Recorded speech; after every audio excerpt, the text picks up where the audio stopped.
19 বছরেও শেরপুর পৌর শহরের বাস টার্মিনালের কার্যক্রম শুরু হয়নি। এতে এর সুফল পাচ্ছেন না পৌরবাসী। বাস মালিক, চালক সহ এলাকার লোকজন বলছে, আনুষ্ঠানিক উদ্বোধনের পরেও প্রভাবশালীদের কারণে টার্মিনালের কার্যক্রম শুরু করেনি কর্তৃপক্ষ। বর্তমানে এটি পরিণত হয়েছে বাস ট্রাকের ডিপোতে। শাকিল মুরাদের তথ্য ছবিতে প্রতিবেদন। শেরপুর সদরের অষ্টমীতলা এলাকায় 2005 সালে নির্মাণ হয় আন্তজেলা পৌর বাস টার্মিনালের ভবন। এরপর 10 বছর ফেলে রেখে আবারও 12 কোটি টাকা খরচ করে টার্মিনালের সম্পূর্ণ কাজ শেষ হয়। আর গত বছরের 15 জুলাই আনুষ্ঠানিকভাবে টার্মিনালের উদ্বোধন হয়।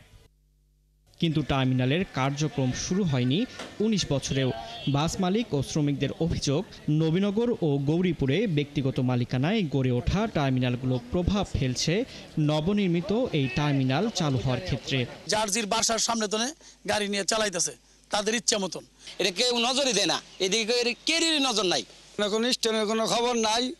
নবীনগরে কত নেতা চুট্টা আছে, টেয়া খায়া বইয়া নবীনগর স্ট্যান্ডটা সরকারি স্ট্যান্ড সে বেসরকারি স্ট্যান্ড চালাইতেছে। চালক, শ্রমিক সহ এলাকার লোকজন বলছেন, আধুনিক সরকারি বাস টার্মিনাল থাকার পরও কিছু বাস মালিক নিজেদের ইচ্ছা মতো জায়গা থেকে বাস ছাড়ছেন। কিছু মালিক তারা বাড়ি থেকে গাড়ি চালাইতেছে, কিছু গাড়ি ওই টার্মিনাল থেকে চলতেছে। কোটি কোটি টাকা খরচ করে দিয়ে দিছে, স্ট্যান্ডটা শুরু হইলো না কেন? আমরা স্ট্যান্ডটা অষ্টমতলা অতি শীঘ্রই দেখতে চাই। এই বিষয়ে বাস মালিক ও শ্রমিকদের সাথে কথা বলে দ্রুতই সমাধানের উদ্যোগ নেওয়ার কথা জানিয়েছেন পৌরসভায় সদ্য যোগ দেয়া প্রশাসক তোফায়েল আহমেদ।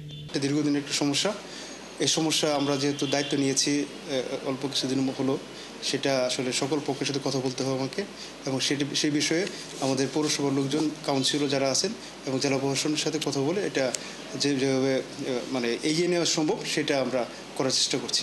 ইউজিআইআইপি 3 প্রকল্পের আওতায় 3 একর জমিতে নির্মাণ হয়েছে নতুন এই টার্মিনাল।